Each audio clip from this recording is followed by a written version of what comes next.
This is part 6 in my series Fight Transphobia with Harry Potter. If this is your first time watching, welcome. I recommend you start part 1 because I'm building on stuff I've already talked about. And in this video, we're going to be discussing some serious topics, and some of the things I can't say aloud here on YouTube or else the video will get taken down. So when that happens, you're going to see a word flash up on the screen. And in this video, we're going to be talking about transphobia. So please, proceed with caution if those are triggering topics for you. What is a transphobe? Well, let's answer that. So Dumbledore decides to pick up Harry from the Dursleys and reveal to them the death of Harry's godfather, Sirius Black. Which, Dumbledore, why the would you do that? Seems like a bad idea. Dumbledore picks up Harry because he wants to go recruit to get Slughorn. Not only that, Dumbledore will be teaching Harry this year. And later, when Harry goes shopping with the Weasleys, they're all huddled up together. Because Voldemort's back, and there are dark times around, which trans people, we should stick together because, well, we need to. Harry gets suspicious of Draco going to Borgin and Burke's for some reason, but this is a good understanding here. As trans people, we need to be aware of what transphobes are up to, because our lives are on the line. I mean, look at Project 2025, the Republicans coming out. It has me so worried, I'm looking at going to Canada as a refugee.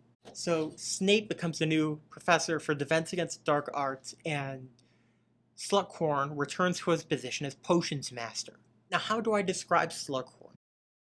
I think he's very much a performative ally, if you get my drift here. And one of the books Harry sees in the potions class was originally written by a Half-Blood Prince, because even Hogwarts has really old textbooks, and Harry earns Felix Felicis, which is basically a placebo potion. So Harry and Dumbledore are going over old memories, and it turns out Voldemort was a baby, because his parents, it was a love potion situation, which is not consensual.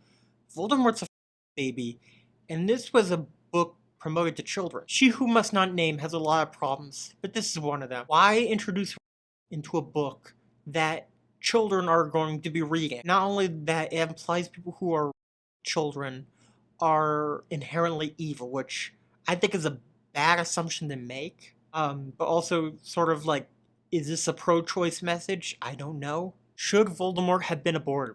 Probably. If there's anyone to blame, it's anti-abortion Republicans. Thanks. Not to mention Fred and George are selling love potions at their store, which, holy really disturbing. And then one of their classmates, Katie, is attacked at the 3 broomsticks. McGonagall is skeptical about Harry's theory that it was Draco who did this attack, even though, of course, it was Draco. And then Harry tries to placebo Ron into doing well in the Quidditch game, which, hold on, they supposedly test for Felix Felicis in the Quidditch games, which, that doesn't make any sense to me. Like, is it supposed to be a placebo, or is it supposed to be like a performance-enhancing drugs? And then there's this whole plot about romance and stuff, but I think it's really gross when you think about the whole love potion thing and how it's pretty non-consensual. And in the end, Snape kills Dumbledore. Well, even though everyone had these sort of feelings about Snape, it's sort of like, you didn't expect him to actually do that? It's almost as big of a betrayal as J.K. Rowling being a transphobe. And in the end, even though Malfoy was supposed to be the one who killed Dumbledore, and he didn't,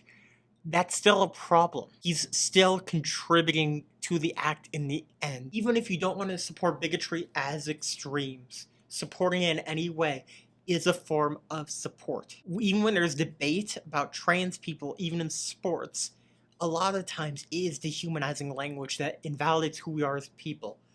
I think if you want to have a discussion about trans people in sports, you can do that, but you gotta be respectful about us and who we are. And when you change the viewpoints of what's acceptable in society, that changes over time. So one minor extreme, like saying ban all trans people in sports, makes trans rights as a whole seem less valuable to society as a whole. And as trans people and our allies, we should fight back on this and push it into the other direction. Voldemort has 7 Horcruxes, and they need to figure out where they are. But ultimately, in the end, Voldemort's downfall was the fact that he made them significant objects to him. And we'll be using that in our exploration in part 7, whenever I get around to it. If you're enjoying this series, please give it a like and consider subscribing. Plus, I also have a Patreon. Plan starts as low as $3 a month, and you can watch this video uncut on Patreon right now. Thank you so much for watching, and thank you to my patrons. Goodbye.